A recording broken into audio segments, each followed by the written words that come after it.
Hello everyone, ভাবছো তো যে আমি আমার চুল নিয়ে কেন এত কায়দা করছি? তো দেখতে থাকো আজকের ভিডিওটা। তো দেখো, আমি আজকে বসে গেছি আমার হেয়ার কাট করতে।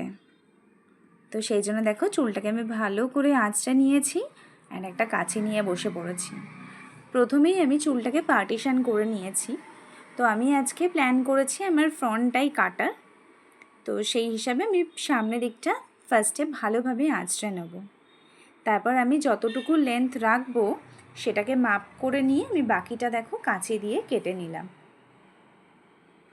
আর জানো তো, আমার এই দুঃসাহসী কাজ দেখে না আমার মা বাইরে একটা কি কাজ করছিল, সেখান থেকে চলে এসেছে আমাকে বলতে যে আমি যাতে বেশি না চুল কাটি। আমার মায়ের জানো তো এই কথাটা শুনে আমার একটা ছোটোবেলাকার কথা মনে পড়ে গেছে, সেটা আমি তোমাদের সাথে শেয়ার করছি। আমি অনেক যখন ছোট ছিলাম তখন না আমার মা আমাকে প্রত্যেকটা পরীক্ষার আগে পার্লারে নিয়ে গিয়ে চুল কাটিয়ে দিত, আর পুরো একদম কানের ওপর অবধি চুল আমার তুলে দিত, যাতে আমি আয়নার সামনে দাঁড়িয়ে আর কোনো রকম কায়দা না করতে পারি চুল নিয়ে।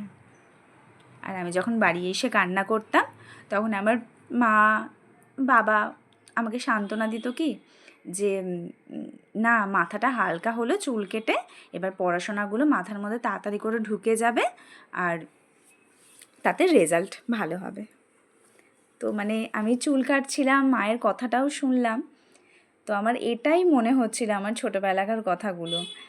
তো যাই হোক, আমি সেটাই তোমাদের সাথে শেয়ার করলাম। তো দেখো, কথা বলতে বলতে আমার ফ্রন্টটা কাটা একদম পুরো রেডি।